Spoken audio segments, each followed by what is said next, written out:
las habilidades blandas de la siguiente manera. Imaginemos que nosotros vamos por la vida con una cajita. A mí me gusta llamarla como mi cajita de herramientas emocionales. ¿Ya? Una cajita. Imaginemos que todos tenemos una cajita.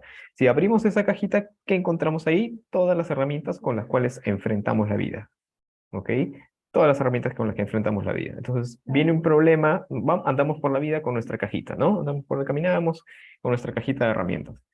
Viene un problema. Entonces, por ejemplo, viene un problema que tiene que ver con la paciencia, ¿no? Entonces, tengo ahí una persona que me saca de quicio, por ejemplo. Entonces, abro mi cajita y elijo sacar la paciencia, ¿no? Entonces, ¡pum!, la aplico.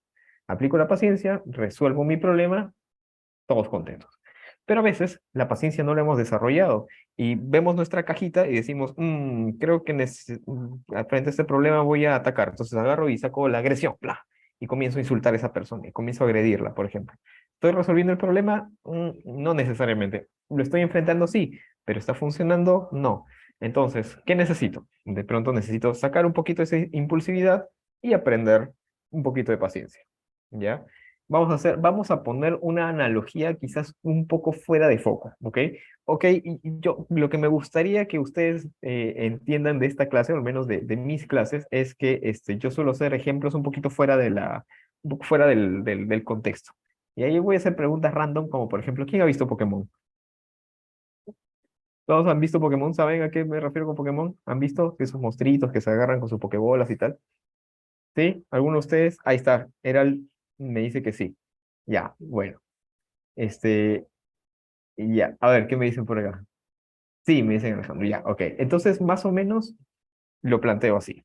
Hay momentos en los que nos toca enfrentarnos con un Pokémon, digamos, muy grande. Y ese Pokémon muy grande puede ser, por ejemplo, la universidad, puede ser, por ejemplo, una persona difícil, una situación incómoda, o nuevas situaciones, cambios radicales en mi vida. Por ejemplo, la cuarentena ha sido un cambio muy radical, un cambio complejo, por ejemplo, ¿no? No estoy ya un Snorlax, por ejemplo, ¿no? Gigantesco ahí que está ahí, no lo puedo mover con nada. Entonces yo tengo acá mis Pokémon. ¿Qué Pokémones tengo? ¿No? ¿Cuáles son los Pokémones que he ido recolectando a través de mi vida? Es decir, ¿cuáles han sido las habilidades, las herramientas que yo he ido recopilando y aprendiendo en mi vida que voy a elegir, eh, que voy a elegir para enfrentarme a estas situaciones, ¿no? Entonces, esa es la situación de cómo yo veo las habilidades blandas, ¿no? Abrir nuestra cajita de herramientas para enfrentar la vida y escoger cuáles son las cosas que yo voy a utilizar para enfrentar de manera consciente, no de manera default. ¿Saben a qué me refiero de manera default? Es decir, porque siempre me trataron así, entonces yo respondo de la misma manera porque así ha sido siempre y así siempre va a ser. No se trata de eso, sino que ser conscientes realmente de qué cosas voy a hacer frente a ciertas situaciones. ¿Ok? ¿Quedó claro? Más o menos esa analogía con las batallas Pokémon. ¿Quedó claro? Si quedó claro, por favor, regáleme su like. Entonces, lo que vamos a aprender aquí en esta clase es justamente a poder ver qué cosas podemos aprender, qué cosas podemos reaprender, qué cosas eliminamos que ya no nos sirven en nuestra vida. De pronto son cosas que aprendimos de niño y que seguimos aplicando ahora en nuestra vida de adulto, ¿no? Que ya no funcionan, ya no sirven, ¿no? Y hay que reaprender a hacer otras cosas. Muy bien. Entonces, si se entendió, podemos proseguir entonces.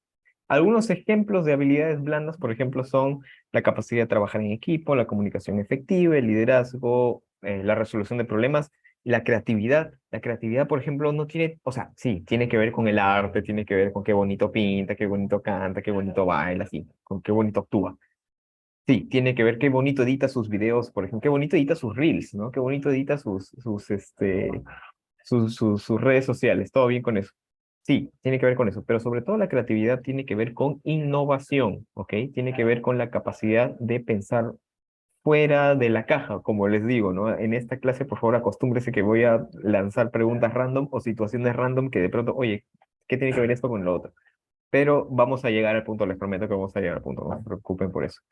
Luego tenemos la empatía, como ustedes lo habían mencionado también, la adaptabilidad, o sea, hay algo que, por ejemplo, hemos olvidado, ¿no? O que, por ejemplo, en consultas particulares veo que muchas personas han olvidado, que es la capacidad inherente del cerebro de aprender y de adaptarse a las situaciones, ¿no?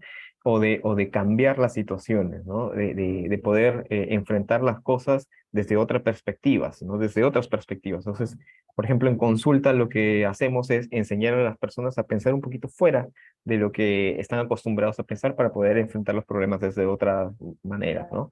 La inteligencia emocional, la capacidad de organización y gestión de tiempo, que también tiene que ver mucho con la clásica procrastinación o como se diría, no tengo tiempo para nada. Ya vamos a ver cómo solucionar eso. Entonces, estas habilidades son muy valoradas por los empleadores y como les pregunté al grupo anterior, ¿no? Como psicólogo, por ejemplo, yo no me dedico a los recursos humanos, pero algo conozco de los recursos humanos, ¿no?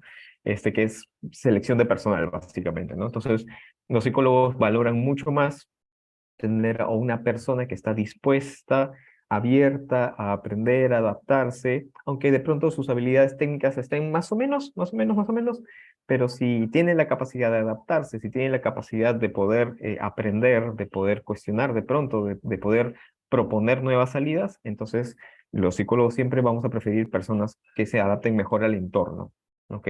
Más que personas que sean pues unas máquinas, ¿no? Muy bien, porque básicamente ustedes van a tratar con personas, ¿no? No con máquinas o productos. ¿Para qué sirven? ¿No? Número uno, favorecen la comunicación efectiva. Vamos a hacer toda una clase acerca de comunicación. Vamos a encontrar ciertos truquitos de comunicación para poder, como ustedes dijeron, interrelacionarnos mejor. Fomentan el trabajo en equipo. Miren, si yo me puedo comunicar mejor, obviamente mi trabajo en equipo va a ser mejor, ¿no? Potencia la capacidad de liderazgo, es decir, si me toca en algún momento ser líder de algún equipo de trabajo, yo voy a poder manejarme bien. Favorecen la resolución de problemas, lo que les decía, la creatividad, pensar un poquito fuera del cuadro, fuera de la caja, abrir un poquito la perspectiva, cuestionarnos las situaciones y darle las vueltas al asunto para poder resolverlos mejor, más efectivamente, y mejorar la calidad de las relaciones interpersonales, como les decía. Muchos de mis alumnos o muchas de las personas que han tenido este curso, al final del curso, por ejemplo, me dijo, profesor, yo estaba aplicando esto y me llevo mejor con mi mamá, por ejemplo, ¿no? O me llevo mejor con mi enamorado, o me llevo mejor con mi enamorado, o me llevo mejor con mi jefe incluso, ¿no? Me ha servido muchísimo. Entonces, esta clase es, digamos, el laboratorio teórico, ¿ok? La idea es que ustedes salgan de esta clase y lo apliquen en la realidad, lo apliquen en el quehacer diario, ¿no? En sus quehaceres o en sus interrelaciones. Entonces, básicamente para eso funciona. Y bien, antes de ir a la autoestima, vamos a tratar de... ¿Quedó claro? ¿Todo bien? ¿Todo en orden? ¿Sí? ¿Me siguieron? ¿Ya saben entonces qué son habilidades blandas? ¿Alguien que me pueda hacer un resumen chiquito de habilidades blandas en sus propias palabras?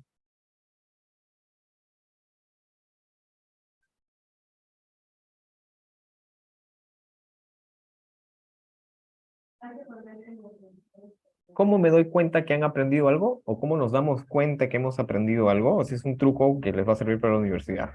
En general, para todos, ¿no? ¿Cómo sé que yo sé algo? No por la nota en sí, sino por la capacidad que yo tengo de explicarlo, ¿ok? De explicarlo en mis propias palabras. Entonces, en sus propias palabras, ¿cómo definirían ustedes las habilidades blandas? Si nadie comenta, ahí está Jessica, gracias Jessica. Es la capacidad de relacionarnos de forma asertiva con los demás, con todo Hacer, nuestro entorno en general. perfecto, asertividad tiene muchísimo que ver. Muy bien, gracias, Jessica. ¿Alguien más? ¿Algún otro comentario por ahí? Tal vez Un par. también el cómo desarrollarse en cualquier entorno. Ya, muy bien, de desarrollarse en cualquier entorno de manera efectiva, por supuesto, por supuesto. Gracias, Alejandro. Y Elton, Bueno, el taller de habilidades blandas está relacionado con la personalidad, la actitud y el comportamiento que tú vas a tener frente a tu entorno laboral y social. ujú. Ya, también, perfecto, excelente. También tiene que ver con eso. Gracias. Cristina, Sí, también podría ser de que las habilidades blandas ayudan con la capacidad de que tiene uno de poder liderar un ya. grupo de manera empática con todos los integrantes del grupo. Liderar, claro, porque fácil, porque, o sea, como vamos a ver más adelante, vamos a tener toda una clase de liderazgo. El liderazgo tiene que ver con la empatía, pero antes de la empatía, o sea, yo para ser empático necesito otros requisitos para ser empático. Y una de ellas es saber escuchar, por ejemplo. ¿No? Cuando ustedes dicen la empatía es ponerse en el lugar del otro, ¿no? Sí, está bien, pero para ponerse en el lugar del otro, yo primero tengo que saber escuchar al otro. Entonces, hay técnicas para poder escuchar. Ya, a ver qué más nos comentan. Antes de pasar con la siguiente, gracias Cristina. Con la siguiente es, Adriano dice, habilidades blandas para mí es la capacidad de nosotros ya relacionarnos con los demás de manera asertiva, escuchando, opinando y respetando. Perfecto. Muy bien. ¿Alguien más? ¿Alguien había levantado la manito? Nadie más. Perfecto. Entonces me queda claro que les quedó claro. Muy bien. Perfecto, perfecto, perfecto. Continuamos entonces. Ya. A ver, ¿qué más me dice por acá? ¿Son habilidades o herramientas? ¿Es una pregunta o es una afirmación? Ah, ya, los cuales aplicas en la vida. Ah, sí, era una afirmación. Exacto, exacto. A mí me gusta sintetizar esto de las habilidades blandas con algo bien sencillo. Me gusta decir, por ejemplo, las habilidades blandas son todas las herramientas, estrategias, llámenlo ustedes como quieran, herramientas, estrategias, técnicas, habilidades, valga la redundancia, que nos ayudan a mejorar la convivencia y la relación con nosotros mismos. ¿Ok? Entonces, no sé si ustedes habrán escuchado esta frase, y levanten la mano, por favor, quien ha escuchado esta frase. Para amar a otra persona, primero tienes que amarte a ti mismo. ¿Han escuchado esa frase? Ya, muy bien. Ok, perfecto. Sí, me dicen por ahí. Otros me pusieron sí. Teníamos un Cristiano Ronaldo en el otro grupo. Perfecto, perfecto, perfecto. Sí, ahí está. No, no iba a faltar alguien que ponga sí, ya está. Ya es clásico, clásico, clásico. Gracias, chicos. Muy bien. Bajen la mano. Perfecto, perfecto. Muy bien. Entonces, estamos hablando de que para poder yo entender a otras personas o para poder interrelacionarme primero con otras, o relacionarme con otras personas, primero tengo que saber relacionarme conmigo mismo. Y digamos que acá hay una verdad irrefutable. Y el que me la refute, por favor, con argumentos, ¿eh? Esto es lo que les propongo. El único lugar del cual no podemos escapar es nuestra cabeza. Siempre vamos a estar dentro de nuestra cabeza. ¿Estamos de acuerdo con eso?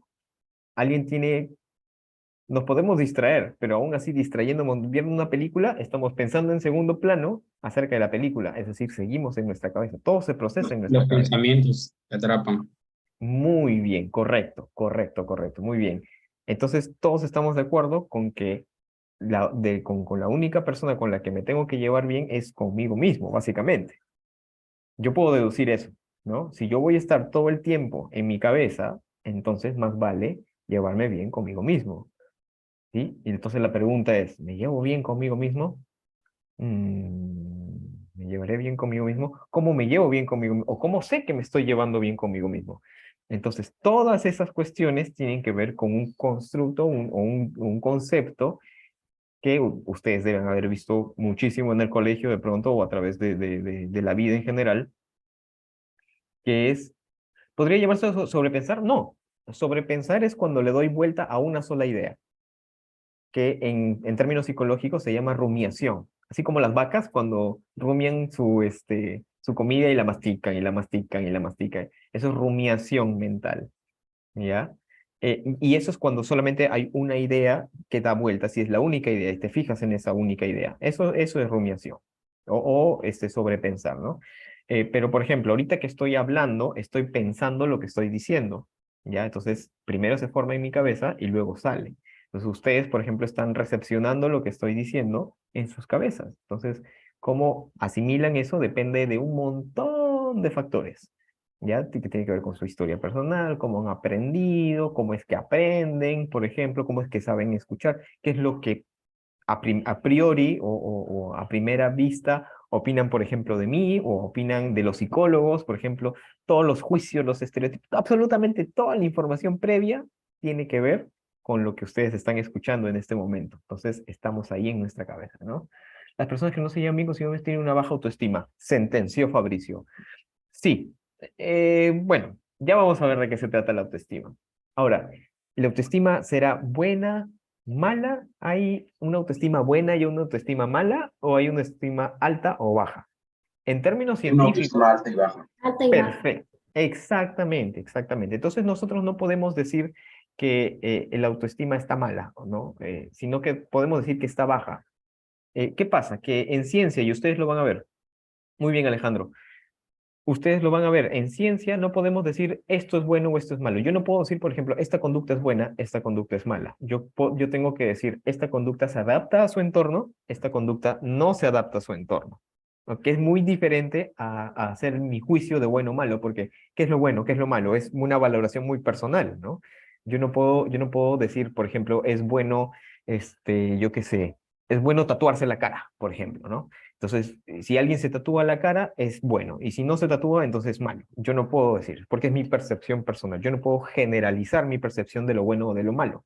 ¿Ya? Pero lo que sí puedo especificar es que esa persona que tiene tatuaje en la cara está apto, por ejemplo, o se adapta a un entorno, por ejemplo, religioso, ¿no? El entorno religioso lo va a aceptar con la cara tatuada, por ejemplo, ¿cómo va a ser? ¿No? Es un ejemplo, ¿no? Tampoco es generalizar, ¿no?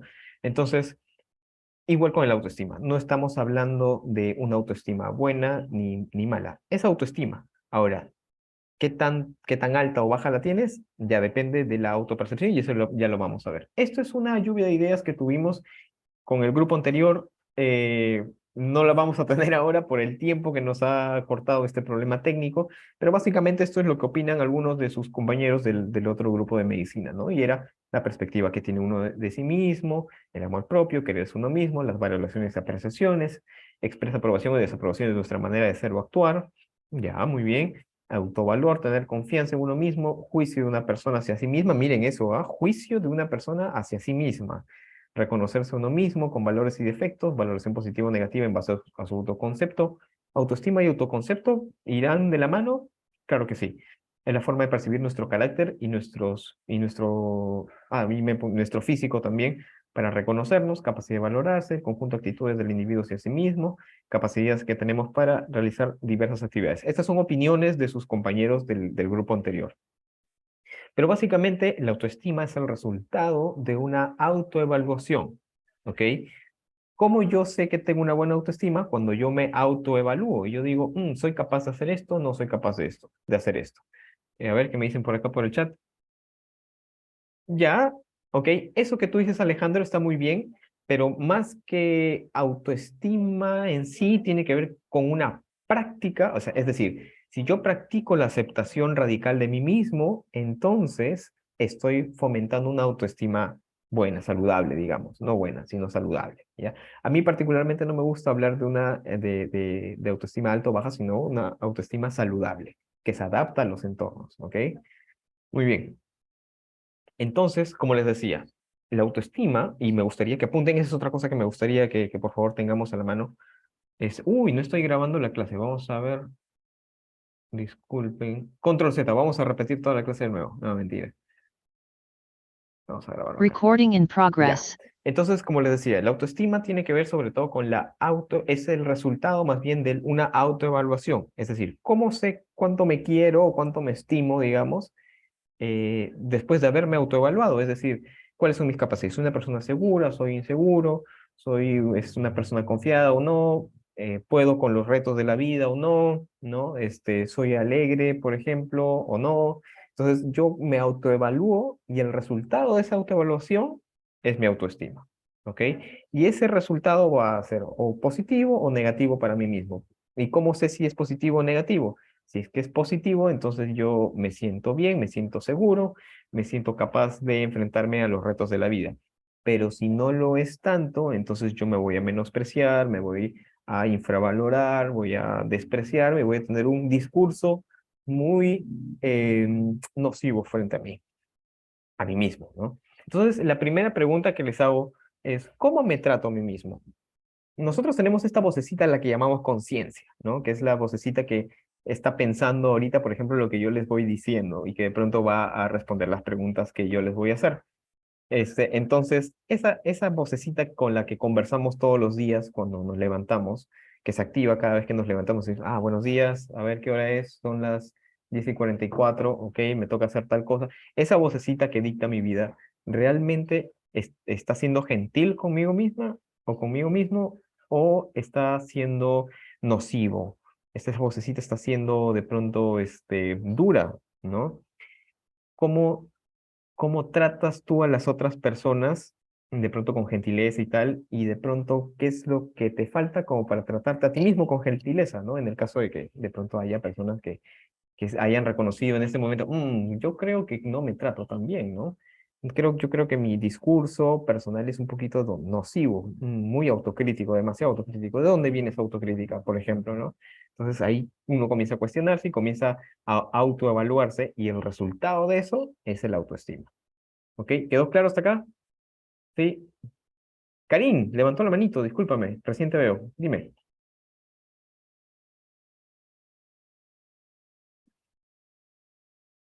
¿Ibas a comentar algo, Karim? No. No, ya, listo, no hay ningún problema. Continuamos entonces. Entonces, ¿cómo, por ejemplo, nos damos cuenta que una persona tiene buena o una autoestima saludable, por ejemplo? ¿Cómo es una persona que tiene alta autoestima, ¿no? ¿Cómo es, cómo ustedes se darían cuenta que una persona tiene una autoestima saludable, por ejemplo? Cuando es segura de sí misma. Ya, la seguridad tiene mucho que ver, por supuesto que sí. Ah, Alejandro también coincide contigo, perfecto. ¿Alguien más? ¿Algún otro rasgo? El ego, Ah, ¿a qué te refieres? Qué intrigante y controversial eso. Cuéntame, ¿a qué se refiere con ego? a la gente que dice tener el ego alto Ya, ok. y lo demuestran, es tipo, no sé, egocéntrico. Ya, y esa pregunta también me la hicieron, o bueno, se la hizo una de las alumnas del grupo pasado y del grupo anterior, y decía, ¿cómo diferencia una persona con alta autoestima o con una autoestima saludable de una persona narcisista, por ejemplo? Fabricio, te escucho. Una persona que se aprecie tal como es o que se quiera, Ya, perfecto. Entonces, sin importar digamos sus que... defectos. Ujú. Ya, genial. Dice, es optimista, hace lo que le hace sentir bien. Ok, entonces mira, qué bonito es esto, porque me estás diciendo, número uno, que tiene una visión positiva del mundo. Es optimista, pero digamos que es optimista desde una perspectiva real. O sea, no es que piense que todo el mundo es arcoíris, no, sino que realmente sabe lo que sucede en la realidad y la enfrenta con las herramientas que tiene y espera siempre lo mejor, ¿no? Siempre está en camino hacia lograr lo mejor. Por ejemplo, una persona con una autoestima saludable es una persona optimista, es una persona segura. Acá Alejandro acaba de decir algo muy bonito, hace lo que le hace sentir bien. Y cuando hablamos de eso, estamos hablando del autocuidado, chicos. Estamos hablando de una persona que se cuida, una persona que está enfocada en su propio bienestar, ¿ok? Y cuando nos enfocamos en nuestro propio bienestar, estamos hablando de que tenemos un discurso, o tenemos una voz, nuestra vocecita, digamos, interna, nos trata bien, ¿no? Es gentil con nosotros. ¿No? Cuando por ejemplo, ¿no? A mí me ha pasado muchas veces que me he encontrado con personas que dicen, no, pero yo soy muy perfeccionista. Y digo, ¿perfeccionista de acuerdo a qué? ¿Cuáles son tus estándares de perfección? Para empezar, ¿qué entiendes por perfección? Es, no, que todo esté perfecto. Y, ya, obvio, es perfeccionista que todo esté perfecto, obvio, obvio. Ya, pero ¿perfecto para quién? Y ahí las personas se quedan pensando, ¿perfecto para quién? Para el entorno, pues, para las expectativas. Ah, ok. Entonces lo que estás diciendo es que tú estás esperando que el entorno te ponga las expectativas para que tú puedas adaptarte a ese entorno. No son tus propias expectativas. Y las personas se quedan pensando, ¿no? Sí, cierto. Entonces, ¿eres perfeccionista o tienes las expectativas de los otros demasiado presentes de pronto? Y ahí la gente se queda pensando, qué interesante esto. Entonces ahí repensamos el perfeccionismo, ¿no? Nada es perfecto, finalmente, ¿no? Y de eso creo que todos en eso estamos de acuerdo, ¿no? Es aceptar los errores que cometemos y mejorar en base a ello, por supuesto. Entonces estamos hablando de la seguridad, estamos hablando del optimismo, estamos hablando de autocuidado, estamos hablando de aceptación personal, ¿no? Radical, ¿no? Este soy yo, ¿no? Y así con estas cosas, y no significa que yo me voy a imponer, mira, sabes que yo tengo un carácter horrible y como este es mi carácter, entonces aguántenme. No se trata de eso tampoco. O sea, no se trata, ok, sí, soy muy impulsivo de pronto para reaccionar. ¿Cómo puedo mejorar en esto, no? De pronto ver desde qué lugar emocional estoy actuando. De pronto estoy actuando desde el dolor, de pronto estoy actuando desde la pena, de pronto estoy actuando desde la angustia, de pronto estoy actuando desde la ansiedad. Muchas personas que son muy impulsivas o que dicen ser de carácter fuerte son personas pues que tienen una heridita ahí que antes de que la descubran mejor atacan, ¿no? Entonces, entender eso nos ayuda a comprender mucho más o mucho mejor a las personas, ¿no? Este, un ejemplo clarísimo. No sé si en algún momento han visto a un perrito o a una mascota, de los que tienen mascota, con dolor, ¿no? Yo me acuerdo mucho que cuando era niño, por ejemplo, tenía a mi perrito que se enfermó y uno en su buena voluntad o de niño, digamos, va y quiere acariciarlo para que se sienta mejor y todo, ¿no? Pero un perrito dolorido, cuando tú te acercas, lo primero que hace que es morderte, ¿no? O mostrarte las fauces, atacar, muy bien Karumi, atacar, muy bien. Entonces, ¿pero por qué ataca? ¿Ataca porque es malo? No, ataca porque está dolorido. Entonces, nosotros compartimos el mismo sistema de enfrentar los problemas o enfrentar el dolor que los demás mamíferos, ¿no? Que es el ataque, la huida o la parálisis. Entonces, si es que yo veo una persona que anda al ataque, entonces probablemente hay algo que le está haciendo doler.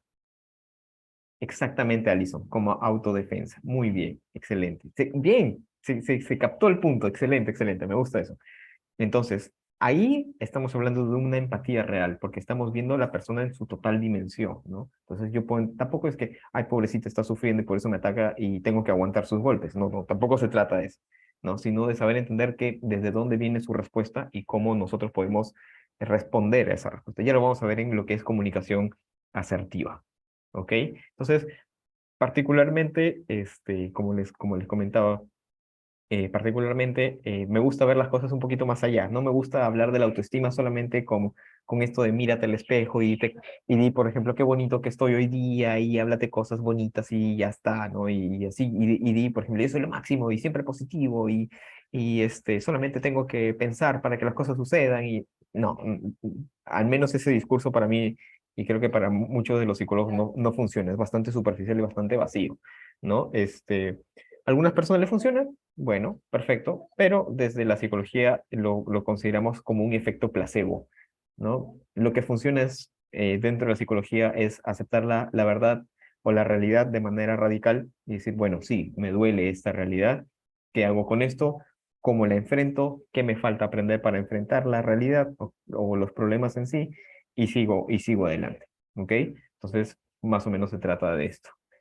Muy bien, entonces vamos a ver qué dicen qué dice la ciencia, qué dicen los autores acerca de esto. Por ejemplo, Rogers era un psicólogo en los años 60 que había estudiado en un seminario, iba a ser cura, ¿no? Entonces se sale de ahí y trae algunas enseñanzas del catolicismo, porque es el cura católico, y las adapta, digamos, a la terapia, ¿no? Entonces él es uno de los primeros humanistas. Eh, y él hablaba, por ejemplo, de la aceptación incondicional al paciente, ¿no? Y ustedes van a tratar con pacientes también. Entonces, ¿cómo yo trato a la persona? Desde mi sesgo, desde cómo yo lo percibo. Por ejemplo, entra, por ejemplo, un metalero. ¿Saben cómo los son metaleros? Pelo largo, a veces tatuajes, ropa negra y tal. Entonces, ¿qué dice mi prejuicio? Mi prejuicio dice, estos son drogaditos, o son borrachos, o son así, pa, pa, pa, pa, pa, pa". Ese es el clásico estereotipo que uno tiene de estas personas, ¿no? Entonces, si yo lo trato desde mi sesgo, entonces no lo estoy aceptando. Estoy viendo lo que yo quiero ver de esa persona. ¿Ok? ¿Sí? ¿Tiene sentido? De nuevo, si entra una persona y yo lo prejuzgo, entonces yo lo voy a tratar de acuerdo a mi estereotipo. ¿Ok? Pero si resulta ser una persona noble, van a haber dos cosas, ¿no? O lo rechazo o creo una disonancia cognitiva y termino por aceptarlo, ¿no? ¿Y qué es disonancia cognitiva? Es cuando lo que yo espero de lo que realmente es no coincide, ¿no? Por ejemplo, yo salgo imagínense, de nuevo, ejemplos random, ¿no? Imagínense que tú sales un día a la calle y esperas ver al cielo y verlo celeste, ¿no? Y de pronto lo ves verde. no debería ser así, ¿no? Disonancia cognitiva, por ejemplo, ¿no? Entonces, él hablaba de la aceptación radical, la aceptación incondicional, ¿no? Entonces, ¿qué decía Rogers? Es un conjunto organizado y cambiante de percepciones que se refieren al sujeto, es decir, a uno mismo. ¿A qué se refiere con esto? Se refiere a que, miren, organizado y cambiante, es decir, ¿siempre tenemos una buena autoestima o tenemos una autoestima saludable? No necesariamente. Hay momentos en los que, por ejemplo, ¿no? Nos pasa alguna desgracia, por ejemplo, estamos de duelo o hemos terminado con alguien o estamos con una despedida o tenemos una preocupación muy grande. Entonces, el discurso, es decir, la manera en la que yo me trato a mí mismo va a cambiar radicalmente de acuerdo a cómo yo me siento en ese momento. Por eso dice ahí que es cambiante. Y acá viene algo muy interesante con lo que siempre compartimos con los pacientes y cuando lo descubren es como que, ah, caramba, no sabía que se podía hacer eso. Es muy obvio en realidad. Y es la siguiente idea. El hecho de que tú estés ahorita en tu peor momento no significa que siempre va a ser así.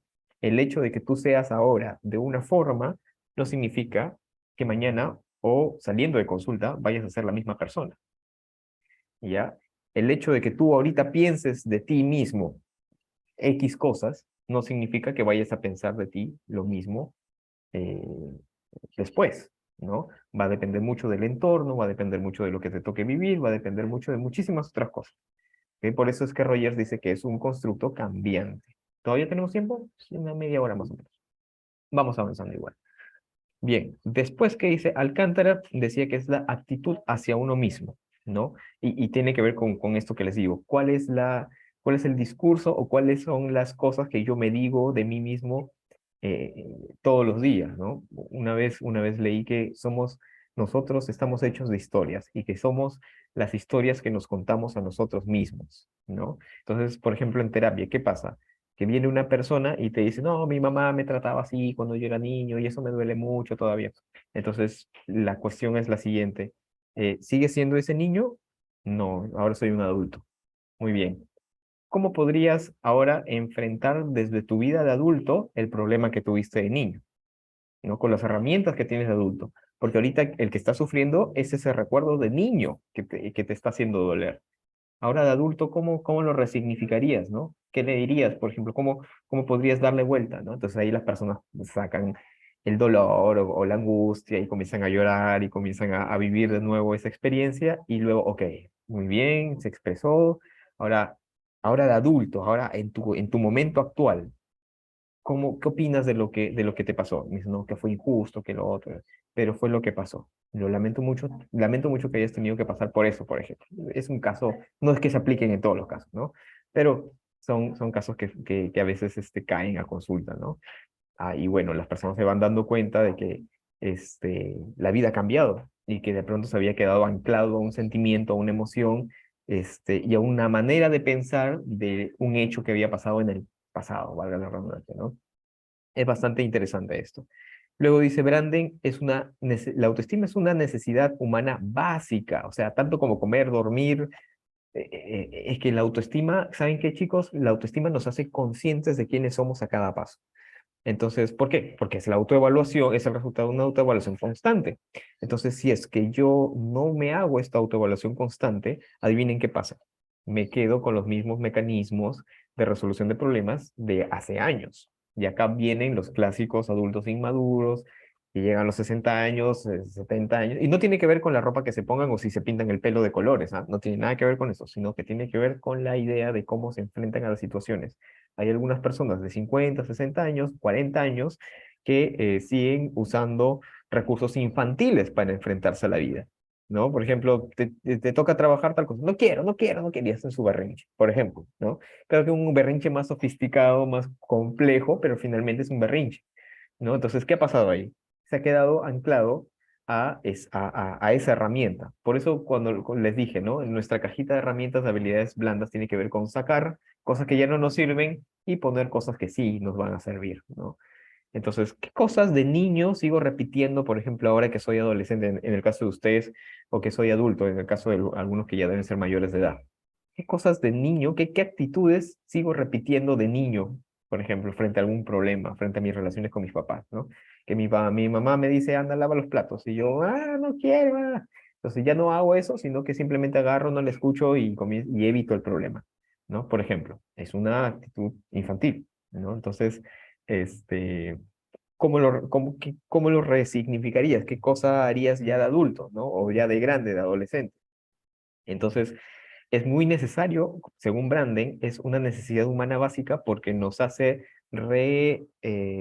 reconsiderar las cosas que somos, como somos, y actualizarnos, ¿no? Para muchos psicólogos, el mayor logro, digamos, del bienestar o de la salud mental tiene que ver con la autoactualización.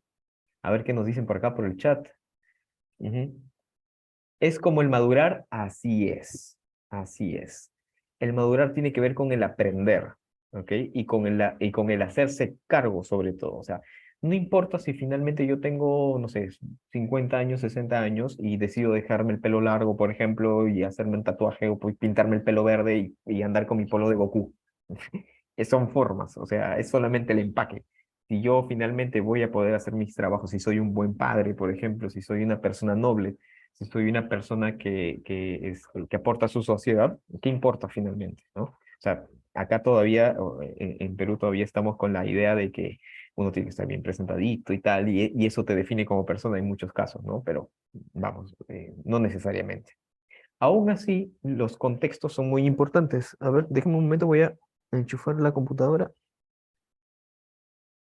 Ya está, creo. Bueno, a ver, deme un segundo que la batería se está agotando. Quiero salir de aquí rápidamente para ver qué podemos hacer. Ya la enchufé, pero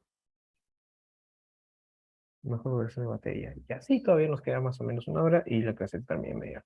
No hay problema. Entonces, a ver, ¿qué pasó?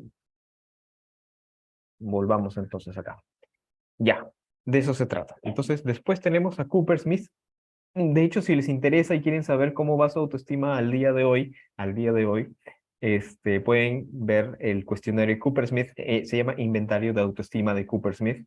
Entran, lo llenan y más o menos van a ver cómo es que es la fotografía del momento, ¿no? Las pruebas psicológicas no son determinantes. Ese es algo importante. Es como pues, por ejemplo, sacarte una hemoglobina, ¿no? Si un examen de hemoglobinas. Me sacan un examen de hemoglobina ahorita, por ejemplo, y de acá o de acá una semana que como, que, no sé, pues, que, que vivo distinto, no sé, yo qué sé, me sale otro valor, porque mis hábitos han cambiado de pronto, ¿no? Entonces, mi valor de la hemoglobina ahorita va a ser uno y el valor de la hemoglobina en el futuro va a ser otro, como que en el pasado también fue otro.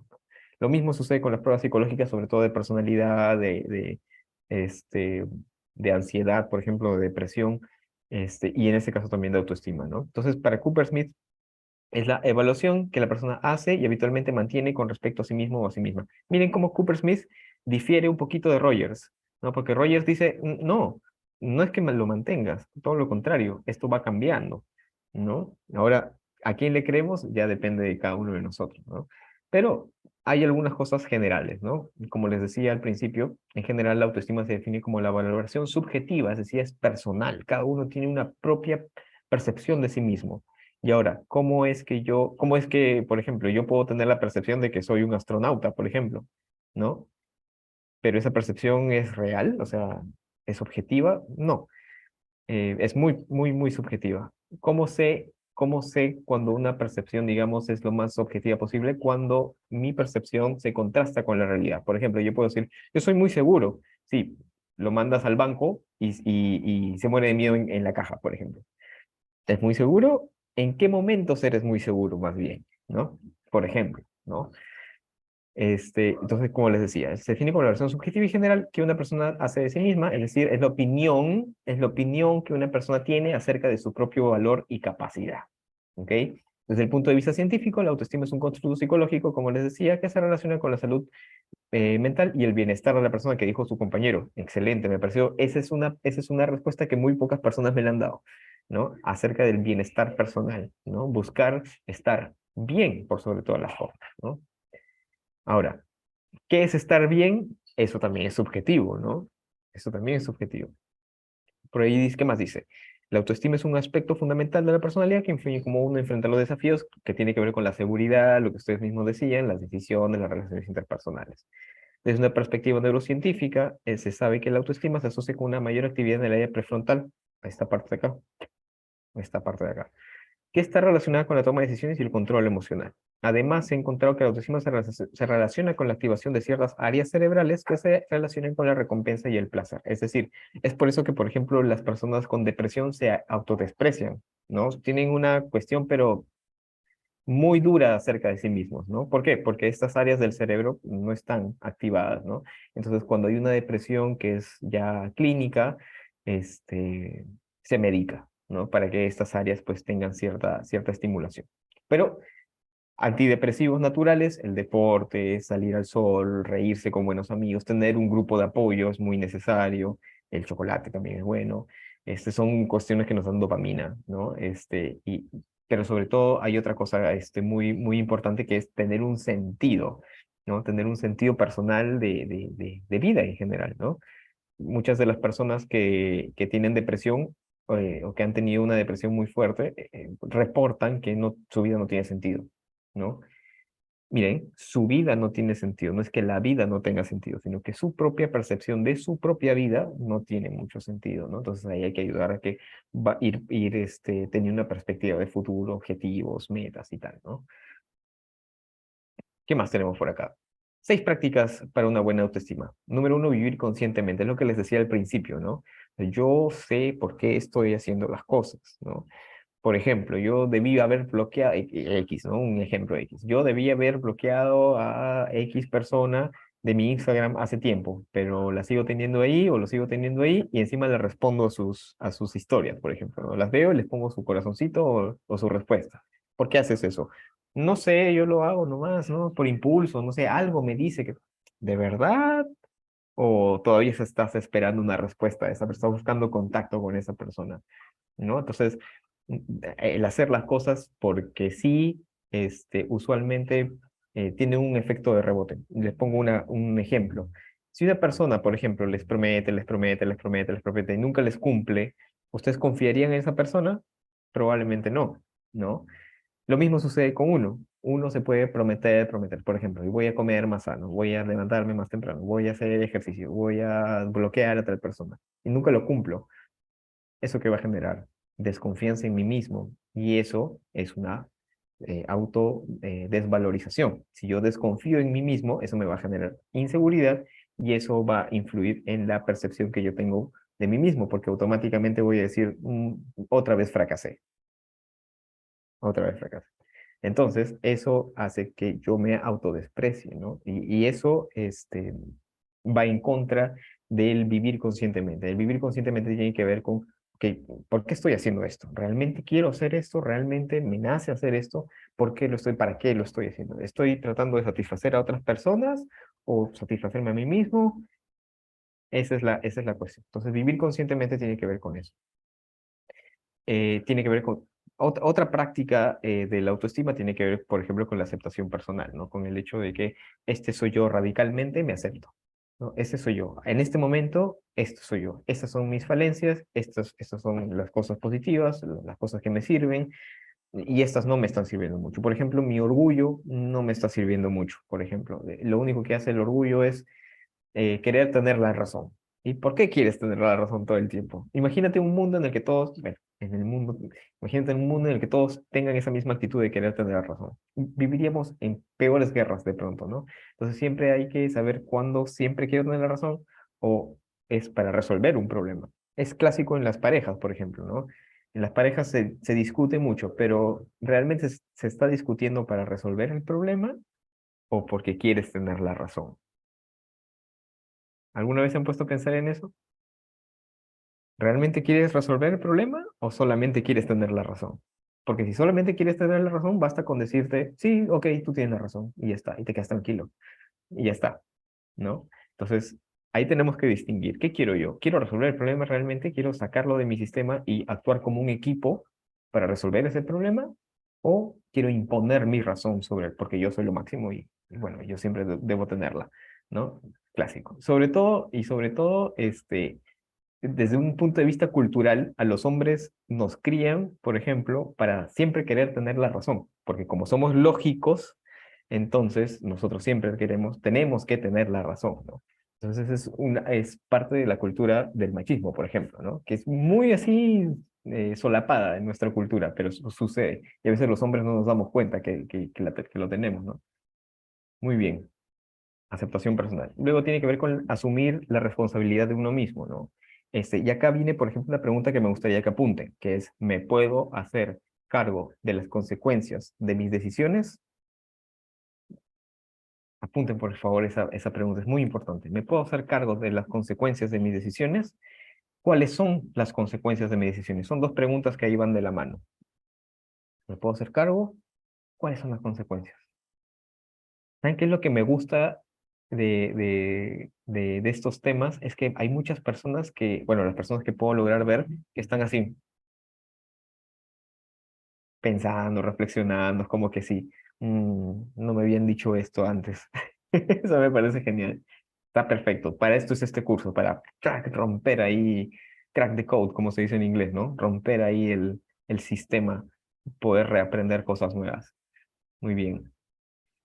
Tiene que ver con la autoafirmación, que ya lo conversamos, ¿no? El hecho de que yo soy y me acepto tal cual y voy y me presento tal y como soy, sabiendo que no soy perfecto y que tengo mucho que aprender. Nunca, y creo que esto también es algo en lo que vamos a estar de acuerdo, no somos producto terminado y nunca lo vamos a hacer, nunca. Por más que los mayores, los adultos mayores digan, no, que yo ya viví, ¿no? Sí, ¿y eso qué? O sea, ya viviste, pero has aprendido, tienes lecciones que compartir, y eso te exime de no seguir aprendiendo. Algo, por ejemplo, que nosotros tenemos que tener muy consciente es que nuestro cerebro está en constante evolución, en constante aprendizaje. Y si nosotros nos negamos a la oportunidad de reaprender las cosas o de verlas desde otros puntos de vista, entonces ahí ya nos ensartamos, como se dice, ¿no? O sea, ya nos estancamos en nuestro crecimiento, en nuestra madurez. Entonces, dejar las puertas abiertas para el error y para el aprendizaje es la mejor actitud que podemos tener en la vida. Eso nos hace el ego más mediano, más pequeño, más chiquito, más saludable, ¿no? Y nos dirigimos en la vida con humildad y con esta perspectiva de seguir aprendiendo, ¿no? Por otro lado está vivir con propósito, es decir, como les decía, ¿cuál es el sentido de la vida? O más bien, ¿cuál es el sentido de tu vida? ¿Qué es lo que te hace moverte? ¿Qué es lo que te hace salir de tu cama todos los días y emprender el día, ¿no? Víctor Frankl, por ejemplo, uno de los psicoterapeutas más reconocidos, creador de la logoterapia, por ejemplo, le preguntaba a sus pacientes algo súper radical, así, durísimo. Agarraba y les preguntaba, ¿y por qué no te matas? Así, directo, duro, puro, así, ¡plá! ¿Por qué no te matas? Y ya, y las personas decían, no, es que mi mamá, tal cosa. Ok, ese es tu sentido de la vida. Por eso una persona pone sus propios límites, claro, así es. Y como les decía, ¿no? Por ejemplo, otra persona le podría decir, no, es que mis hijos, ok, ese es tu sentido de la vida. Otra persona puede decir, no, es que mi gato, ese es tu sentido de la vida, ¿no? Ya, acá dice, para vivir con propósito tenemos que tener un proyecto de vida. Ya, ok. Pero ¿y si no se puede? Si las circunstancias te modifican, por ejemplo, tengo que encerrarme ese proyecto de, por ejemplo, mire, todos hemos estado viviendo una vida normal hasta el 2019. ¿Qué pasó el 2020? Pandemia, cuarentena, nos encerraron, todos nuestros propósitos de la vida cambiaron, por ejemplo. Miren, otra cosa, un ejemplo personal. Yo cuando era niño me veía como bombero, como astronauta, como policía, yo qué sé, tantas cosas que uno ve de niño, ¿no? Y que se pone a imaginar. Terminé siendo psicólogo y enseñando. Y yo particularmente odiaba ir al colegio. No sé si alguno de ustedes también habrá tenido algún repelús con el colegio, pero particularmente me aburría mucho en el colegio. Dije, no, colegio, educación, qué asco, ¿no? Horrible. Ahora enseño y es lo que más me gusta hacer, por ejemplo, ¿no? Entonces yo tenía un proyecto de vida y la vida misma me lo hizo cambiar y lo estoy disfrutando mucho. Entonces, de nuevo, claro, el tener un propósito de vida está genial, ¿no? De la perspectiva, pero, o sea, finalmente no tiene mucho que ver con cuánto gano o con cuántos cartones tengo, sino qué es lo que me hace feliz. Así de simple. ¿Qué es lo que me hace feliz? ¿No? A ver, muy bien. ¿Qué más dicen por acá? Ya. Luego, entonces, una pregunta en esto que dice vivir con propósito sería, ¿qué es lo que me hace levantarme por las mañanas? ¿No? El despertador, me van a decir algunos. Sí, obvio, pero ¿para qué te despiertas en las mañanas, no? ¿Cuál es el sentido? Algunos me dicen ganar dinero. Ok, también está muy bien. O sea, el dinero es importante también. Cada uno le pone la importancia al dinero que sea, ¿no?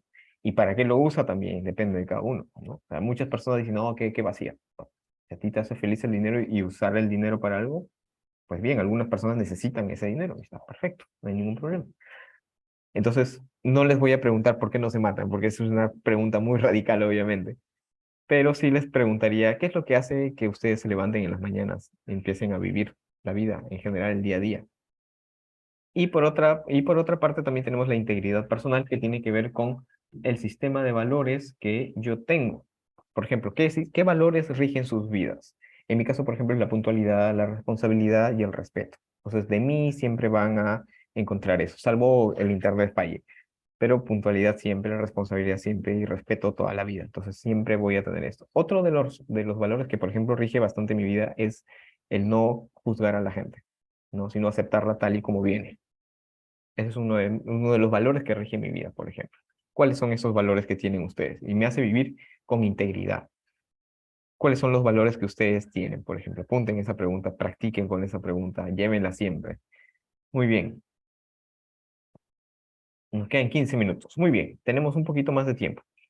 ¿Quedó claro hasta acá todo lo que tiene que ver con autoestima? Levante la mano. ¿Alguien tiene alguna pregunta, alguna duda, algún comentario de pronto? De pronto alguien está totalmente en desacuerdo con lo que les he dicho. Abierto estoy a cualquier comentario. Ustedes mismos dirán.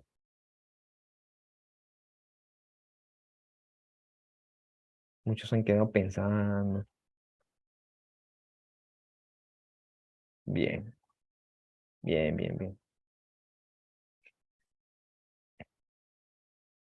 Perfecto. De nuevo, ¿todo bien? Si se entendió todo, por favor regálenme su like y sabré comprender que todo estuvo bien.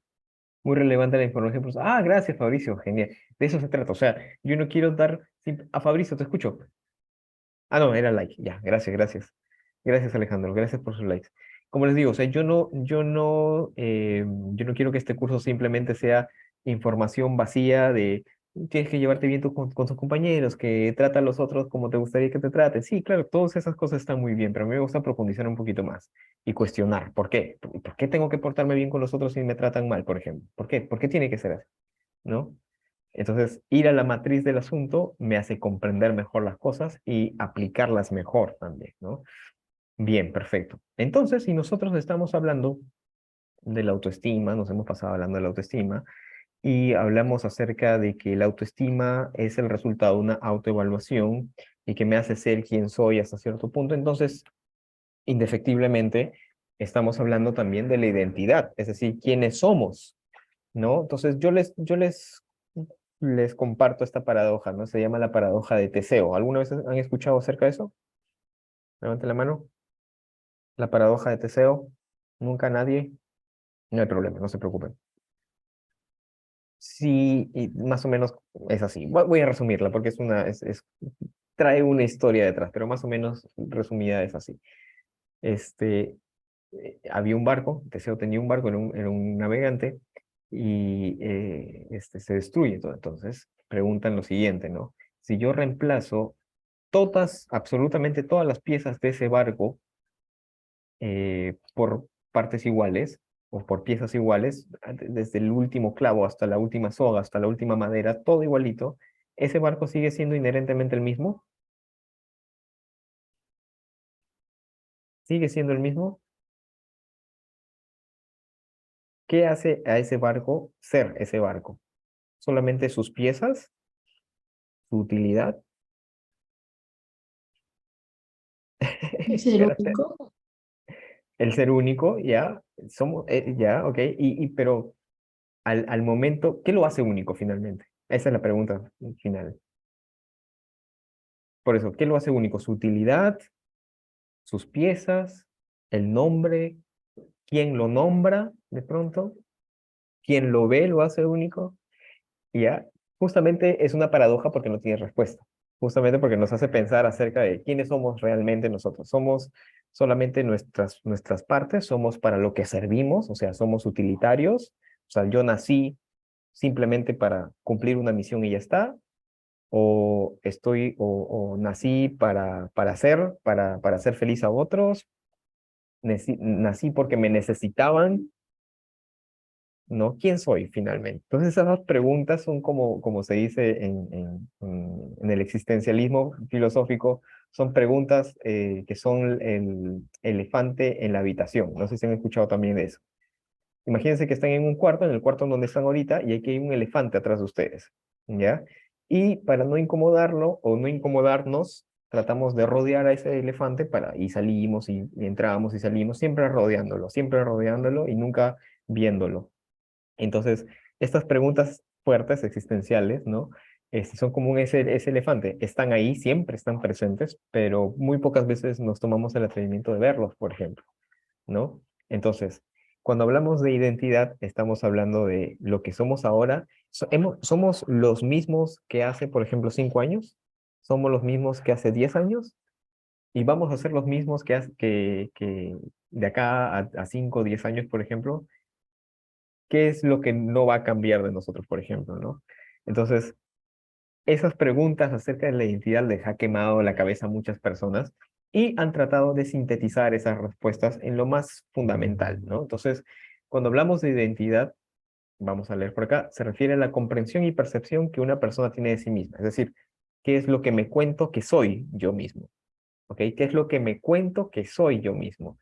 Y cómo esta percepción se relaciona con su sentido de pertenencia. Por ejemplo, pregunta, ¿hay algún evangélico? Levante la manito. ¿Algún evangélico? ¿Algún adventista? ¿Algún testigo de Jehová? Ahí está, bacán, perfecto, ahí testigo de Jehová. Entonces, por ejemplo, en el caso de los chicos que son testigos de Jehová, eso les da identidad, porque cuando ustedes no dicen testigo de Jehová a secas, ustedes dicen yo soy testigo de Jehová. Entonces, al ser testigo de Jehová, no solamente eres la persona que crees ser, sino que eres además, ¿no? Testigo de Jehová que pertenece a un grupo, ¿no? Pertenece a una comunidad abierta, igual con los católicos, igual, por ejemplo, con las personas que se consideran no sé, pues, no sé, yo qué sé, que son hinchas de la U, por ejemplo, ya, hinchas de la U, me da identidad, me pongo mi polo, ¿no? Me da identidad, me pongo mi polo de la U y me voy a la tribuna norte, si mal no me equivoco, ¿no? La garra crema, por ejemplo, ¿no? Entonces, la identidad está también constituida por nuestro entorno. Ahí está, Elton decía que era evangélico, ahí está, por ejemplo, ¿no? Yo soy evangélico, entonces eso te da identidad. Entonces, ¿tenemos una identidad inherentemente nuestra propia o la identidad se construye con el entorno? Un ejemplo más, por ejemplo, cuando nosotros nacemos, ¿qué es lo primero que se determina? El sexo biológico, ¿no? ¿Es hombre o es mujer? ¿Es masculino o es femenino? Lo primero que se determina y se apunta. Muy bien, eso ya te da de por sí una identidad. Bacán, perfecto. También tenemos otra amiga evangélica por acá. Tiene también parte de su identidad, ¿no? Ya, naces y te dicen, y ya tienes tu sexo biológico. ¿Eres hombre o eres mujer? Perfecto. Y en base a ese sexo biológico, ¿qué pasa? Te ponen un nombre. ¿Ustedes han decidido sus nombres? Yo no, particularmente. Lo decidieron mis papás. ¿En base a qué? ¿A qué? Nací hombre. Entonces, al nacer hombre, me ponen un nombre masculino. Diego. Muy bien. ¿Eso qué me da? Identidad. Me está diciendo, tú eres hombre y vas a ir por la vida como hombre. ¿No? ¿Sí? ¿Estamos todos de acuerdo? ¿Sí? ¿Todos estamos de acuerdo? ¿O alguien que esté en desacuerdo? Bueno, me ponen mi nombre. Y cuando me van a registrar, me registran y me ponen un apellido. Me pusieron el apellido Cartulín. ¿Qué significa el apellido Cartulín? ¿O qué significan los apellidos que ustedes tienen? Significa que pertenecen a una familia. ¿Ya? Eso también les da identidad, nos da identidad. ¿Ya? De pronto mi apellido es extranjero, entonces me da una identidad de otro lugar, ¿no? Me da una identidad que me hace diferente de otra persona, ¿ok? Entonces, no solamente me da el clan o la familia, sino que además me da una historia familiar, ¿no? Porque cuando tú creces, dices, y tu papá y tu abuelo hizo esto, y tu tatarabuelo esto, lo otro, y que migró, ta, ta, ta, ta, ta, ta. Te da una identidad de acuerdo a tu apellido, una historia familiar. Y cuando te registran en registros públicos, bueno, registros públicos, perdón, en registros civiles creo que es, te registran ahí, te están registrando en un idioma, ¿no? Es decir, te están dando un idioma también, nos dan un idioma, el idioma nos lo es dado. Y es tan fuerte esto, piénselo de esta perspectiva, es tan fuerte esto de que nos den un idioma que pensamos en base a ese idioma. Por ejemplo, nos hemos matado la cabeza traduciendo a Shakespeare, por ejemplo, cuando decía to be or not to be, por ejemplo. Cuando dice, literalmente en inglés es ser o no ser, pero en el español el verbo be o el verbo to be se traduce como ser o estar.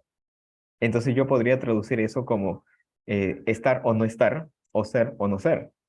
Entonces nuestro idioma también moldea nuestra manera de pensar. ¿Sí?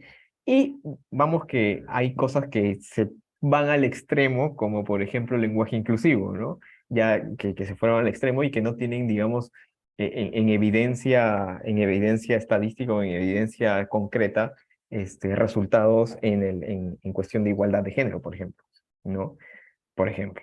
Entonces, todas esas cosas se nos son dadas, ¿ya? Se nos son dadas y eso, hace que seamos quienes somos, ¿ok?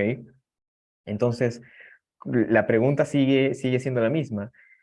¿Somos nosotros independientemente del entorno o el entorno es el que nos da identidad, por ejemplo? ¿Ya? Entonces, esa pregunta vamos a responderla con tres rasgos que nos hacen nosotros mismos. ¿Cómo construimos una identidad? La construimos con nuestros rasgos heredados, el temperamento, por ejemplo, la clásica cuando agarran y te dicen, te pareces mucho a tu mamá, te pareces mucho a tu papá, ¿no? Eres igualito a tu abuelo, por ejemplo, ¿no? Eres igualito a no sé quién, a tu tío, no sé cuántos. Entonces, ese tipo de cosas son rasgos heredados, el carácter, el humor endógeno que uno tiene. Hay bebitos, por ejemplo, que nacen naturalmente enojados, ¿no? Estresados, así, que tiene que ver de pronto con la vida prenatal, por ejemplo, ¿no? O que heredan ciertos rasgos. Se dice que hay 400 rasgos de personalidad que heredamos y que se activan, digamos, con el entorno, con las cosas que te tocan. Por ejemplo, tú puedes haber nacido impulsivo, ¿no? Pero ese rasgo no se revela, o sea, no se desarrolla si es que el ambiente no lo ha permitido. No sé si tienes un ambiente, por ejemplo, pacificado, de personas tranquilas, reposadas, por ejemplo, entonces ese rasgo probablemente no se desarrolle, probablemente, ¿no? Porque hay rasgos bastante dominantes, ¿no? Y tiene que ver con la genética y tal. Después está, ¿qué otras cosas nos construyen? Otras cosas que nos construyen son los rasgos aprendidos. ¿Y a qué se refiere con rasgos aprendidos? ¿Qué nos referimos con rasgos aprendidos?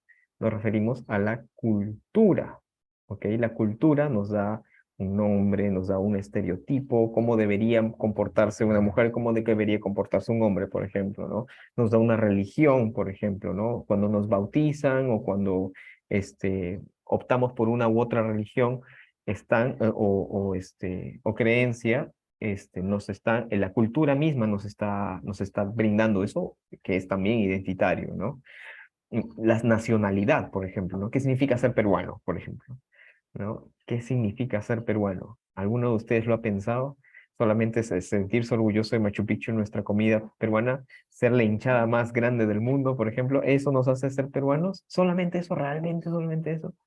¿No? O la creatividad del peruano, el trabajo duro, por ejemplo, el no dejarse milanar por las dificultades, por ejemplo, ¿no? Entonces nos da nuestra nacionalidad en parte también trae consigo ciertas características, ¿no? Entonces, cuando hablamos de rasgos, de nuevo, cuando hablamos de rasgos heredados, hablamos de genética y rasgos biológicos, punto.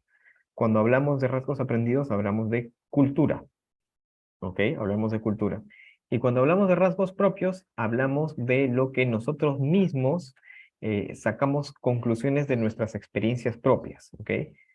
Aún así, eso está condicionado con nuestras experiencias previas. Por ejemplo, yo no hubiera podido decidir ser psicólogo si no hubiera vivido las cosas que he vivido. Por ejemplo, ustedes no serían médicos, por ejemplo, no hubieran tomado esa decisión de ser médicos o de postular a medicina si es que no hubieran de pronto visto a un médico o a un familiar teniendo o viviendo como médico. Entonces, de algún lado salió eso, ¿no?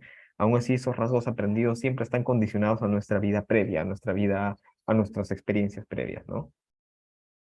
Muy bien. Elementos, creo que todavía tenemos tiempo. No, ya estamos por acabar, no hay ningún problema. Entonces, para hacer un resumen rápido, elementos de la identidad personal, que es lo que nos constituye, que es lo que nos construye, los grupos de pertenencia, las tradiciones y costumbres, como les dije, la cultura, la experiencia personal, la orientación política, algunos también lo toman, pero yo lo tomo más como algo que tiene que ver con los rasgos propios, algo que uno decide, ¿no? Que también, como les decía, tiene que ver con el entorno en el que uno vive. ¿Qué más tenemos? ¿Cómo se construye? Bueno, usualmente comienza desde que nacemos, ya nos dan identidad. Desde que nacemos ya nos dan identidad. Es más, nos dan un número. O sea, del DNI, ahí está su número, ese eres tú, es el numerito, ¿no? Ese somos nosotros, ¿no? En ella, en la identidad, confluyen otras formas de identificación que se van formando en etapas distintas, como la identidad sexual, la identidad de género, la identidad social, ¿no? O sea, ¿de qué equipo quiero ser? De la U, de la Alianza, por ejemplo, ¿no? Si me gusta, por ejemplo, el fútbol español, del Barça, del Real Madrid, por ejemplo, ¿no? Eso me da identidad también. La etnia, por ejemplo, en la que pertenezco, también la religión en la que pertenezco también me da. Es un proceso paulatino que va cambiando, ¿no? ¿Qué más? Dice, no existe un momento específico en el que se forme de manera concreta, pero en la adolescencia uno comienza a cuestionarse, ¿no? Uno comienza a decir, esto que me han dicho no creo que sea tan cierto. Por ejemplo, mi papá fue de la U, mi abuelo fue de la U, mi bisabuelo fue de la U, y me dijeron que yo también tenía que ser de la U, pero viendo a la U no me gusta. Entonces, no, me gusta, ¿qué más? El Sporting Cristal. Ok, entonces elijo ser el Sporting Cristal. Ahí yo estoy separándome del grupo y estoy adhiriendo algo a mi propia experiencia, a mi propia identidad, por ejemplo, ¿no? Bien. La próxima semana vamos a construir la identidad de este monigote de acá, sin género, sin nacionalidad, sin nombre, sin absolutamente nada. Entonces vamos a ir viendo de manera práctica cómo es que nosotros construimos nuestra propia identidad, cómo es que se construye una identidad, cómo hacemos. ¿Qué me preguntaron por acá? No se vio. Algo sobre las diapositivas, ¿no? Si se van a subir hoy día. No, porque primero tenemos que hacer esa actividad la próxima semana. Así que la próxima semana estoy subiendo estas diapositivas. ¿Alguna otra pregunta, chicos? Chicas, ¿quedó todo claro? ¿Les gustó? ¿Interesante? ¿Aburrido? ¿En dónde pueden encontrar el horario? Eso se supone que se lo dieron en su aula virtual o en el EVA. Ujú. ¿Hay prácticas de esta clase? No, son clases teóricas y la práctica la tienen que hacer ustedes. Dejará trabajos muy poco. Y si dejo trabajos, los haremos acá nomás, sin ningún inconveniente. Ujú. Interesante, profe. Gracias, gracias, gracias. ¿Alguien más? ¿Algún otro comentario? ¿Alguna otra duda? Gracias, gracias, Luis Manuel. Se aprecia, se aprecia. Gracias, Elton, gracias. De nuevo, todo claro, gracias, Fabricio. De nuevo, yo les había explicado, qué gusto, qué gusto, qué gusto. De nuevo, como les digo, lo importante, y yo siempre les voy a motivar a que de pronto en algún momento, si no se ha entendido, si, profe, espera, ¿puede repetir, por favor? Con toda la confianza del mundo, por favor. Yo no me quiero ir pensando que alguno de ustedes no entendió algo. Así que, dale, con toda la confianza del mundo, pregunten o díganme que no entendieron. Yo para nada me enojo, todo lo contrario, me alegra mucho que pregunten. Eso me indica que quieren aprender. Estuvo muy linda la clase, gracias, Lisset, muchas gracias. Y claro, profe, muchas gracias. Listo. Bueno, muchachos, no les robo más tiempo. Entendimiento, profesor. Ok, listo. No les robo más tiempo. Un abrazo grande, cuídense mucho. Nos vemos el próximo lunes. Que les vaya muy bien. Saludos, saludos. Chao, chao. Hasta luego, profesor. Luego, Luego, profesor. profe. Hasta luego, profesor. Hasta luego, profesor. Nos vemos.